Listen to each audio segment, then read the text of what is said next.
అందరికీ welcome to my channel. ఇవాళ recipe వచ్చేసి మునగాకు పొడి. ఈ పొడి వేసుకొని తింటూ ఉంటే ఇంకా తినాలనిపిస్తుంది. ఇంత రుచికరమైన మునగాకు పొడిని ఎలా తయారు చేయాలో చూసేద్దాం. ముందుగా మునగాకు తీసుకోవాలి. ఇలా పచ్చి మునగాకు తీసుకోవాలి. మునగాకు ఈ విధంగా ఉంటుంది. ఈ మునగాకులో పూలన్నీ తీసేసి పుల్లలన్నీ వేరుకొని ఇలా మొత్తం ఆకులుగా ఒలిచి పక్కన పెట్టుకోవాలి. తర్వాత ఇంకొక బౌల్లో 1 కప్పు శనగ బెల్లం తీసుకొని ఇందులో పైభాగం వరకు నీళ్లు పోసి 2-3 గంటల వరకు నానేయాలి. మినిమం 1 అవర్ పాటు నానేసుకోవాలి. ఇలా నానబెట్టిన శనగ బ్యాళ్ళు 2 గంటల తర్వాత ఈ విధంగా కొద్దిగా లావవుతాయి. ఇలా నానబెట్టిన శనగ బ్యాళ్ళను కొన్నిటిని పక్కన పెట్టుకొని సగం మిక్సీ జార్లో వేసి కొద్దిగా పలుకులుగా గ్రైండ్ చేసుకోవాలి. మరి మెత్తగా పేస్ట్లా కాకుండా ఇలా గ్రైండ్ చేసి పక్కన పెట్టుకోవాలి. తర్వాత ఇంకొక బౌల్లో వాటర్ యాడ్ చేసి ఒలిచి పెట్టుకున్న మునగాకు మొత్తాన్ని ఈ నీళ్ళల్లో వేసి ఒక 2-3 సార్లు బాగా కడుక్కోవాలి. మునగాకుని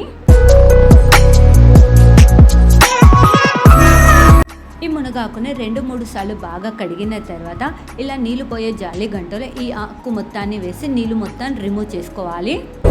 మునగాకులో నీళ్ళు అస్సలు ఉండకూడదు.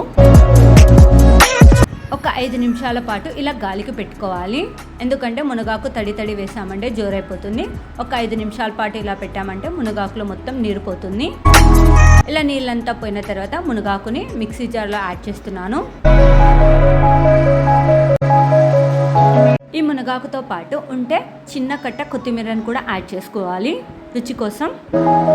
ఇలా కొత్తిమీరను కూడా యాడ్ చేసి ఇందులో 1/2 స్పూన్ దాకా ఉప్పును కూడా యాడ్ చేస్తున్నాను. యాడ్ చేసి మెత్తగా గ్రైండ్ చేసుకోవాలి. ఈ విధంగా ఇలా గ్రైండ్ చేసి పక్కన పెట్టుకోవాలి. తర్వాత ఉల్లిగడ్డ టమాటాని చిన్న పీసెస్గా కట్ చేసుకోవాలి. ఈ విధంగా తర్వాత ఒక ప్యాన్ తీసుకొని 2 టేబుల్ స్పూన్ ఆయిల్ వేసి ఆయిల్ హీట్ అయిన తర్వాత ఇందులో 1 టేబుల్ స్పూన్ తాలింపు గింజలు ఎండుమిర్చిని వేసి దోరగా వేయించుకోవాలి.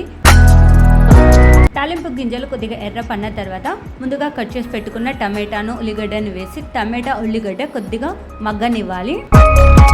ఇందులోనే ముందుగా నానబెట్టుకున్న శనగబ్యాళ్ళను కూడా ఇందులోనే యాడ్ చేసి శనగబ్యాళ్ళు కొద్దిగా ఎర్రగా వచ్చే వరకు ఇలా మగ్గించుకోవాలి నూనెలో.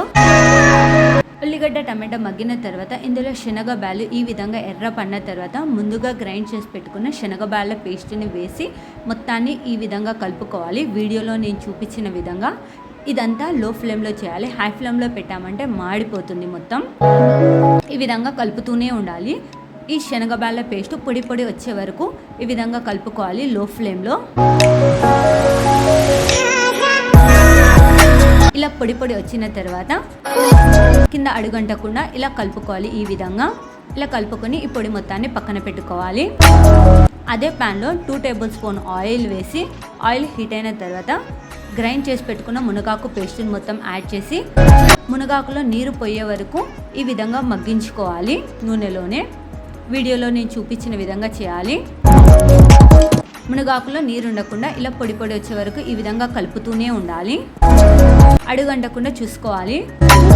అలానే పెట్టామంటే మునగాకు మాడిపోతుంది. ఇలా కొద్దిగా మగ్గిన తర్వాత ఇందులో 1/2 స్పూను పసుపు యాడ్ చేస్తున్నాను. రుచికి సరిపడినంత కారం. నేనైతే 2 టేబుల్ స్పూన్ కారం యాడ్ చేస్తున్నాను. ఇందులో 1/2 కప్పు దాకా ఎండు కొబ్బరి తురుమును కానీ పొడిని కానీ వేసుకొని ఈ విధంగా బాగా కలుపుకోవాలి. మునగాకు కొద్దిగా పొడి వచ్చే వరకు ఈ విధంగా బాగా కలుపుకోవాలి. అడుగంటకుండా లో ఫ్లేమ్లో ఇదంతా చేసుకోవాలి.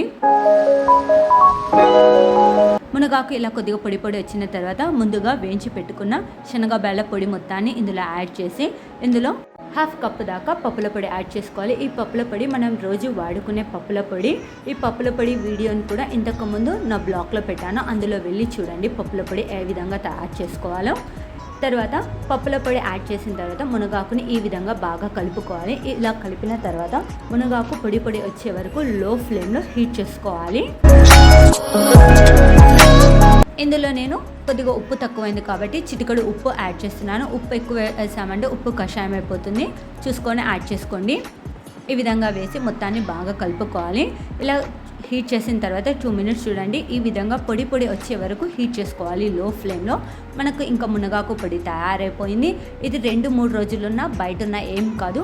మనం ఒకవేళ స్టోర్ చేసుకోవాలంటే ఫ్రిడ్జ్లో పెట్టుకుంటే మనకు నెల రోజుల పాటు స్టోర్గా ఉంటుంది. ఈ మునగాకు పొడి వేసుకొని తింటూ ఉంటే ఇంకా తినాలనిపిస్తుంది. ఇంత రుచికరమైన మునగాకు పొడిని తప్పకుండా మీరు కూడా ట్రై చేయండి. Thank you for watching my channel.